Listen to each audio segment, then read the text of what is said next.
Hi, I'd like to thank the organizing committee of APCCMI 2021 for inviting me to give this talk on HPV cure. These are my disclosures. I just like to remind the audience that there are 325 million people living globally with hepatitis B and C, of which of these 257 million are hepatitis B patients. And they're not cured and not eliminated. There are around 1.3 million viral hepatitis deaths in 2015. Consequently, WHO has set elimination targets for hepatitis B since it's a public health threat, and they have proposed that there's a 65% reduction of death from chronic hepatitis B and C, and a 90% reduction in new cases of chronic hepatitis B and C. Now, hepatitis C, of course, is now extremely curable, and so we should look at the possibility of curing hepatitis B, but hepatitis B and C are not exactly the same types of viruses, even though both infect the liver. Hepatitis C does not enter the nucleus, while hepatitis B, in fact, thrives and lives in the nucleus of the hepatocyte as covalently closed DNA or a mini chromosome. And this mini chromosome is very resistant to being removed. So is hepatitis B cure the next big thing? And this would be the subject of my talk for the next half an hour. Well, you may well ask, what about the vaccine? We've got a fantastic vaccine for hepatitis B, and I totally agree. This vaccine is highly effective in preventing HPV infections. Most vaccines are less than 30 years old. The vaccine was produced some 30 years ago, and while the burden of liver cancer and disease occurs in those who are greater than 50 years old, so it may take another 50 years to see a reduction in liver complication and liver cancer if we rely on the vaccine alone. In fact, at 100% coverage, HPV carriage will reduce to 5% 70 years after the start of the vaccine program in China, and that's proposed to be in 2057 in a modeling study. Now, in this study, which is a modeling study, it's a rather complicated slide, so let me sort of take you through this slowly. In the top graph are new HPV cases, which one of the parameters the WHO has proposed to examine. And you can see these various graphs are the different strategies by which we can reduce the burden of HPV. And in the red vertical line is the 2030 target, which has been proposed by the WHO. And in fact, in red here are 800,000 patients, new HPV cases, which is WHO target. You can see the status quo, based on the status quo, we have no hope of getting that target. If we use infant vaccination at 90%, we reduce the possibility. But if we use PPT or peripartum therapy, which means not only just vaccination, but and birth dose 80%, but giving antivirals to reduce mother-to-child transmission, we are a long way towards, we are getting much further towards achieving that goal. And in fact, if you need to hit infant vaccination 90%, birth dose 80%, and 80% of peripartum transmission reduction, and 80% of treated patients in order to reach the WHO target of 800,000, to reduce the burden to 800,000 new cases by 2030. And what about deaths? Well, you can see here that the graph of deaths is still going upwards. And only chronic hepatitis B therapy, shown here in this yellow arrow, has a possibility of reducing it to below the WHO target of 490,000 deaths per year. So vaccination alone is not likely to achieve that. And you can see on the right-hand panel, these are countries that are going to reach their targets in yellow. I think the new cases, no country is going to reach it by 2030 in this red line here. And in HPV deaths, I think some countries, primarily Western countries, have already achieved their target, mainly because the burden of HPV disease is low. So before I talk about cure of hepatitis B, I need to explain some background and natural history of chronic hepatitis B.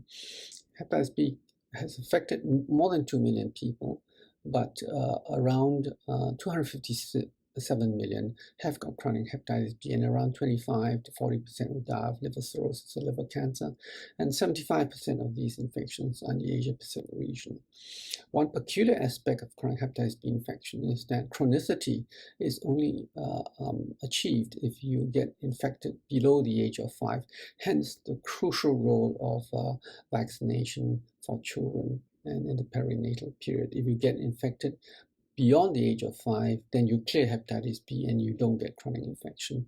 Of course, I don't need to remind you that hepatitis B can lead to a large burden of cirrhosis, decompensation, liver cancer, and death, which are all complications of chronic hepatitis B infection.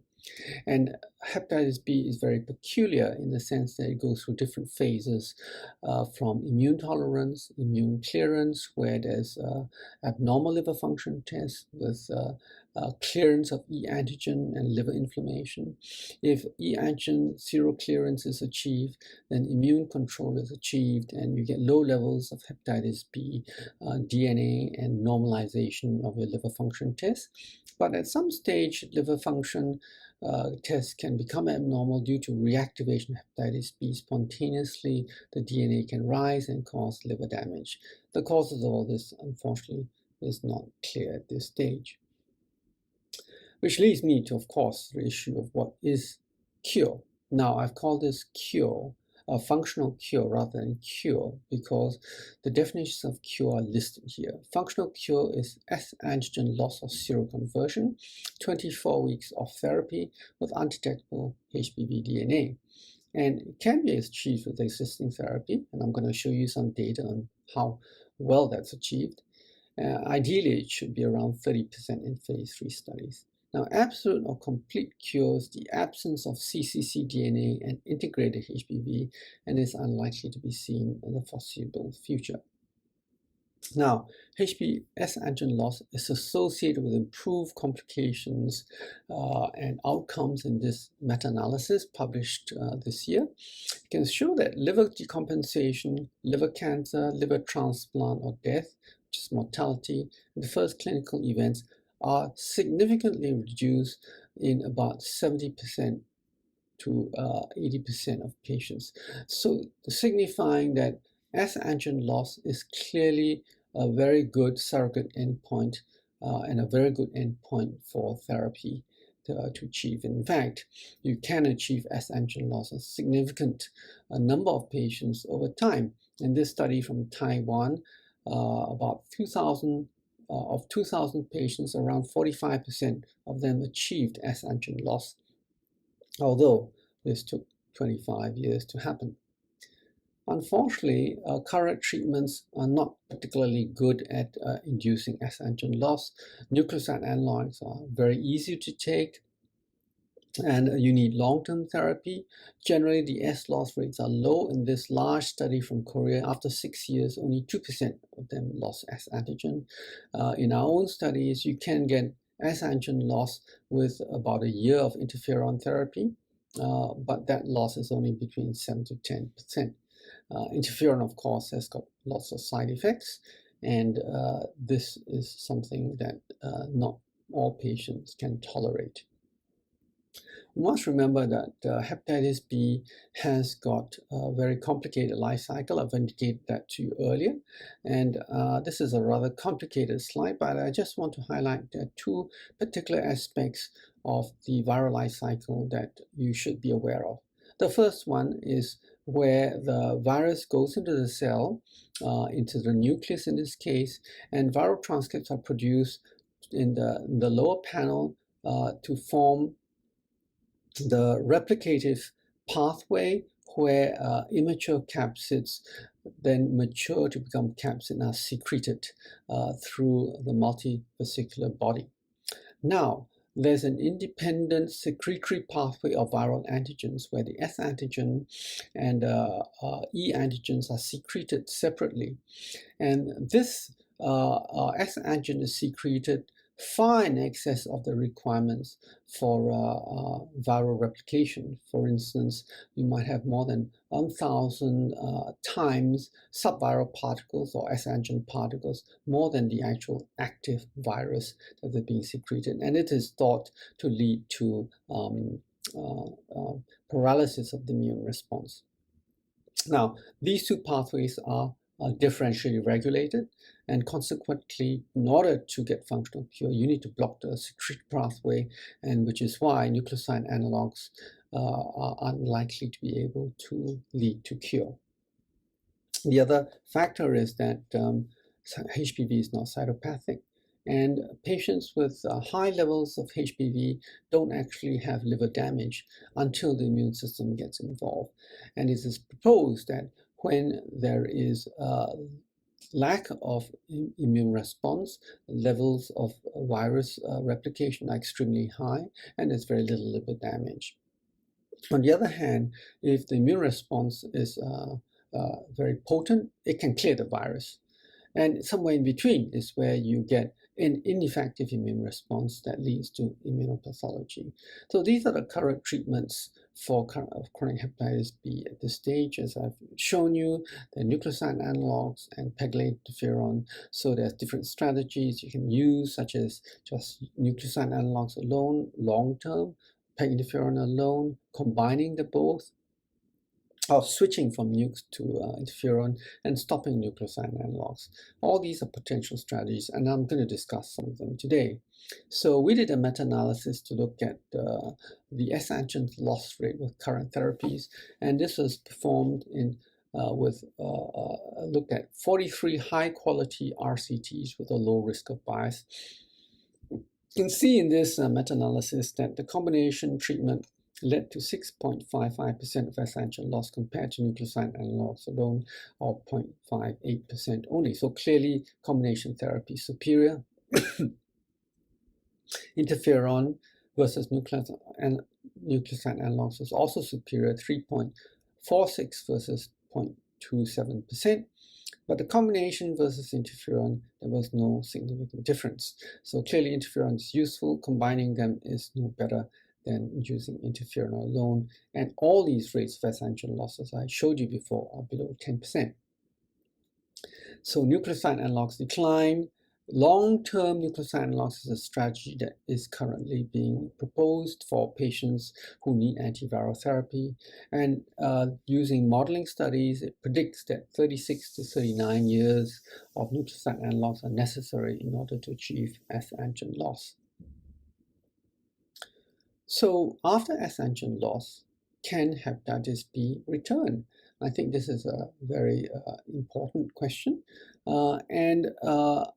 Patients who've lost S antigen can get reactivation of chronic hepatitis B in special situations, particularly after they get rituximab. Rituximab is an agent that depletes B cells, and reactivation occurs in around 15% of S antigen negative patients. What about in liver transplant patients? In liver transplant, donors who are S antigen negative but core antibody positive, in other words, they've had previous exposure to hepatitis B, and then they get transplanted into a liver transplant recipient who's never been exposed to hepatitis B. Up to 72% of these patients will get de novo or become chronic hepatitis B carriers. So to summarize this finding, immune suppression can lead to reactivation of hepatitis B, even in those who are S antigen negative. It indicates that the cccDNA, or the mini chromosome in the liver, has not been eliminated and more likely has been silenced. Measuring cccDNA in the liver, however, is problematic because it is not a very sensitive method and the assays have not been standardized. Consequently, we really need new strategies to achieve functional cure and new therapies. And this is basically a schematic diagram of the different agents and different strategies that are being tested in preclinical and clinical trials at the moment. So this is a rather complicated slide. I'm going to summarize as 3 broad strategies. Number 1, inhibiting viral replication, where nucleoside analogs, capsid assembly modulators, or CAMs are used, and entry inhibitors. Or you can lower viral antigen burden, and you can use RNA interference or nucleic acid polymers to do this, or you can boost immune response. And here you have TLR agonists, immune enhancers such as checkpoint inhibitors, and therapeutic vaccines. So as I mentioned to you before, the overlapping pathway in hepatitis B life cycle. This is a replicative pathway, and this is a secretory pathway. The nucleoside analogs and capsid inhibitors only act on the replicative pathway and not on the secretory pathway, which is where you'd want to attack if you want to get curative strategies. So how does inhibiting viral replication help? Now, let's look at the data. I've already shown you the data on inhibiting viral replication with nucleoside analogs. There are 2 additional strategies, such as capsid inhibitors and inhibiting viral entry. So capsid assembly modulators are agents that try and disrupt the capsid formation. There are 2 types of agents here. There's a class 1, which leads to aberrant core protein aggregates, and there's class 2, which leads to empty capsids. And you can see here there's quite a lot of these agents already in clinical and preclinical development.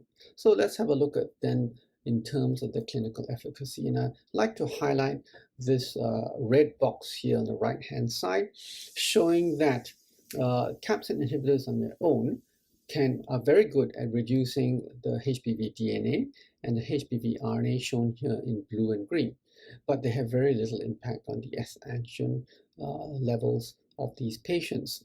And the reason for that I indicated before was in that molecular biology slide, which I showed you that capsid inhibitors are good in the replicative pathway, but not very good at the secretory pathway. What about Mercledex? Mercledex is a synthetic lipopolypeptide consisting of a methylated pre-S1 domain of the large S antigen, which binds to the HBV entry receptor. So basically it's an entry receptor blocker. And this has already been tested in clinical trials. Unfortunately, the entry inhibitor had very little effect on reducing S antigen on its own, even though it did reduce levels of HBV DNA level. The next strategy is looking to reduce viral antigen burden. And in this sense, we have 2 major strategies: RNA interference and blocking S antigen release as a strategy to reduce the burden of viral antigens, which are E antigen as S antigen. So for the RNA interference, there are 2 types of strategies, ASOs or antisense oligonucleotides versus siRNA or small interfering RNAs. And they work through different mechanisms, even though the overall strategy is quite similar. ASOs are delivered as a single strand, ends up in its target alone. And you can see here there are a few agents already in clinical trials. And while siRNAs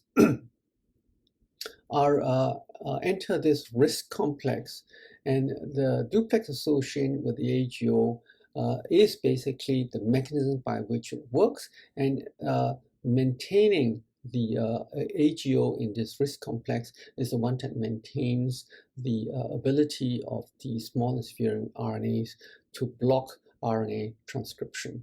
So these could be liver targeting with a GalNAc, or they could be non-liver targeting. ASOs generally do not need to be liver targeting because they enter the kidney and the liver after intravenous or subcutaneous injection. So both these strategies lead to a blockage of viral protein in a sustained manner, particularly S antigen. So when we look at the therapeutic effect of siRNA with AB729, which is a therapeutic agent from arbutus, you can see here that there's regardless of the dose, there is roughly a 1 to 1.5 log reduction in the S antigen levels, showing that this strategy does work in terms of reducing S antigen levels. This one is from GSK. It's an ASO, ISIS 505358. And you can see here on the right-hand side that this drug, it can be quite potent if given over 4 weeks, 6 doses over 4 weeks. The maximum reduction was more than 3 logs in some patients, particularly those who were on nucleoside analogs.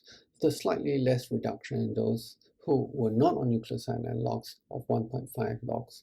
4 patients actually had levels falling below the level of quantification, and he had prolonged S loss in 2 out of 16 patients, which is quite remarkable for a phase 1 study. So this looks quite promising.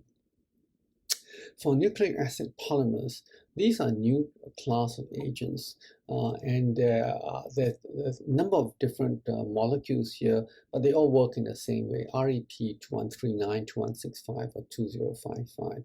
Basically, these nucleic acid polymers block S antigen release and block the production of subviral particles. And the principle behind this is that blocking the S antigen release may allow recovery of the immune response and ability of the immune cells to clear virus. On its own, there's definitely a reduction in ppDNA and S antigen levels in this very small study of 8 patients. Only 2 patients, or 25% patients, have sustained off-therapy responses. So definitely very promising, but it needs to be given by intravenously. So it's not an optimal type of dosing for these for patients. What about boosting immune response? Well, we can boost immune responses through innate or adaptive immune responses, and the activation of innate immunity requires a common pathway of activating interferon related genes. When we look at Gilead, the TLR8 agonist, salgontelonem, in virus suppressed patients in this phase 2 study, we can see here that on the right hand graph, and after 48 weeks, there is a reduction of S antigen levels in patients actually on both doses, the 3 milligram dose in gray and the 1.5 milligram dose in green. 2 patients actually had S antigen loss, but the reduction in S antigen overall was less than 1 log, and 1 patient had S antigen loss with only a 0.25 log reduction. But I think this is an important study because patients who are already on oral antivirals generally don't have any reduction in S antigen levels. So it does demonstrate in principle that addition of an oral TLR8 agonist can lead to S antigen log reductions of a significant nature. What about other types of immune stimulants? Well, one of the things that of great interest is using PD-1 inhibition to restore exhausted T cells. And here nivolumab was used. It's already been approved for solid organ tumors and lymphomas. And GS4774 is a heat-inactivated therapeutic T cell vaccine developed for chronic hepatitis B. Interestingly enough, the patients who had nivolumab plus GS477 had very little changes in the S antigen levels, but you had 3 patients who had reduction in S antigen levels with nivolumab plus the nucleoside analogs, and in fact 1 patient had S antigen loss. So shows that in principle you can get S antigen clearance with PD-1 inhibition. And lastly, therapeutic vaccines, could they work to stimulate T cell responses? Well, one of the problems, of course, is that the large number of S antigen particles or viral particles need to be overcome. So maybe not suitable for everybody. And in meta-analysis we performed a few years back, we found that really there was no significant difference of therapeutic vaccines in randomized controlled trials with regards to E antigen serum conversion or S antigen loss. So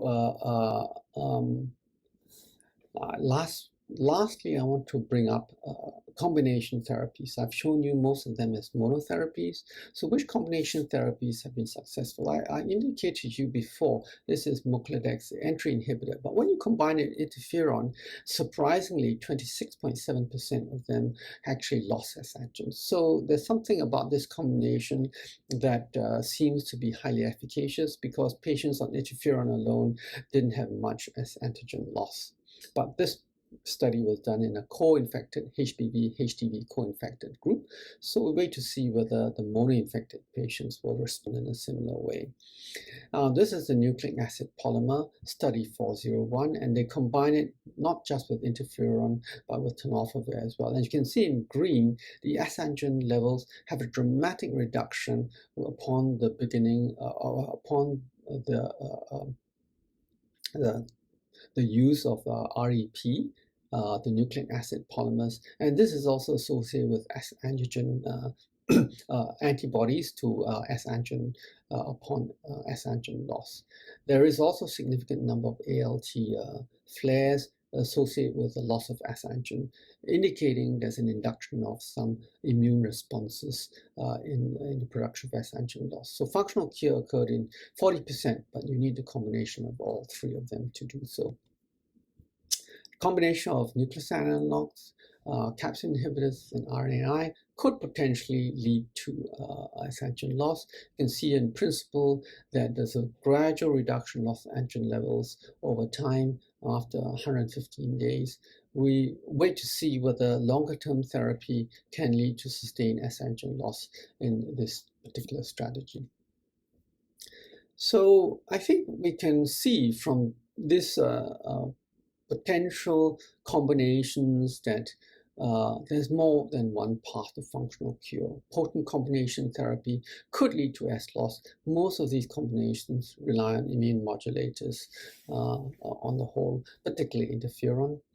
Whilst the strategy of S antigen reduction followed by immune therapy has not really been tested, stopping therapy could potentially lead to functional cure in patients with low levels of S antigen, and you could add a therapeutic immune stimulant to these patients who have low levels of S antigen in order to induce S antigen cure. That's certainly a strategy that has not been considered that could be.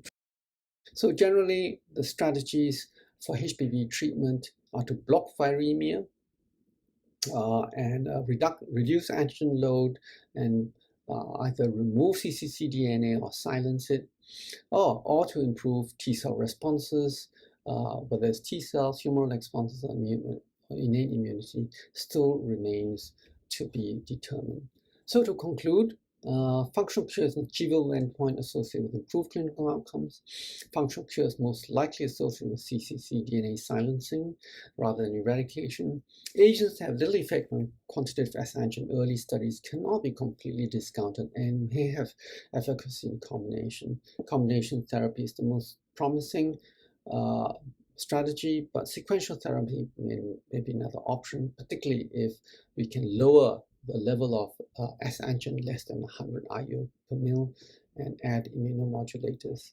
So there are multiple pathways to achieve functional cure, but therapies currently that have been successful in achieving functional cure in more than 20% of patients have relied on interferon. Thank you very much for your attention, and I just want to acknowledge the slides came from many people, including pharma companies and Edgame. Thank you very much for your attention. I'd be happy to take questions.